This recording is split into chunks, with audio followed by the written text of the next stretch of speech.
আমার মেয়ের জানো তো আর কিছুদিন পরই ফাইনাল এক্সাম। তো ওকে নিয়ে একটু ব্যস্ত আছি, তাই একদিন পরপরই ভিডিও দিচ্ছি। তবে জানো তো কালকে রাত্রে আমি সেরকমভাবে কিছু রান্না বান্না করিনি গো, মানে একটু বাইরে গিয়েছিলাম, তো ওখান থেকেই খাওয়া দাওয়া করে এসেছিলাম। তো রাত্রে ভাবলাম একটু হালকা ফুলকা খাওয়াই যাক। তো ফ্রিজেও সেরকম কিছু ছিল না, ফ্রিজে একটা মাত্রই বেগুন ছিল আর 4-5টার মতো টমেটো আর 3টের মতো চিকেন ছিল ডিপ ফ্রিজে। তো সেগুলো দিয়ে আমি ভর্তা বানিয়েছিলাম। তবে জানো তো আজকে বেগুনের ভর্তাটাকে একটু অন্যরকমভাবে বানিয়েছিলাম আর চিকেনের ভর্তাটাকেও একটু অন্যরকমভাবে বানিয়েছিলাম। চলো প্রথমে বেগুনের ভর্তা রেসিপিটা কিভাবে বানিয়েছিলাম সেটাই আগে দেখাই। প্রথমে বেগুনটাকে ভালো করে ধুয়ে গোল গোল করে কেটে নিলাম আর একটা বড় সাইজের টমেটোকে গোল করে কেটে নিলাম।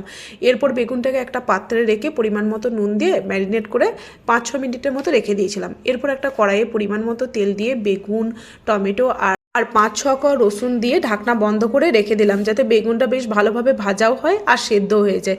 এরপর আবারও 2-3 মিনিট পর ঢাকনা খুলে আবারও এপিট করে উল্টিয়ে দিলাম। এরপর আবারও ঢাকনা বন্ধ করে রেখে দিয়েছিলাম। বেগুনটা ভালোভাবে ভাজা হয়ে গেলে নামিয়ে নিলাম। এরপর একটা পাত্রে রেখে বেগুনটাকে, টমেটোটাকে ভালো করে সেনে নিলাম। তারপরে কিছুটা পেঁয়াজ, ধনেপাতা, একটা কাঁচা লঙ্কা, স্বাদ অনুযায়ী কিছুটা নুন দিয়ে ভর্তা করে রেখে দিলাম। এদিকে চিকেনটাকে আগে থেকে আমি সেদ্ধ করে রেখে দিয়েছিলাম।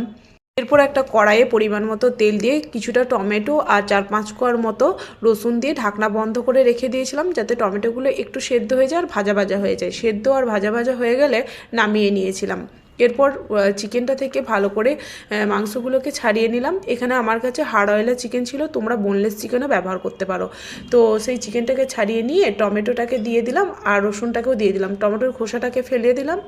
টমেটোগুলোকে একটা চামচ দিয়ে ভালো করে সেনে নিলাম, যেহেতু গরম ছিল।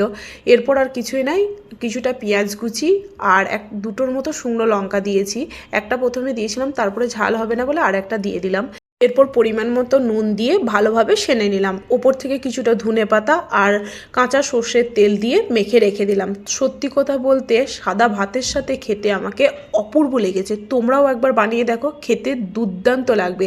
আর কে কোথা থেকে আমার ভিডিও দেখছো একটু কমেন্ট বক্সে জানিও। সবাই ভালো থেকো, সুস্থ থেকো। আবারও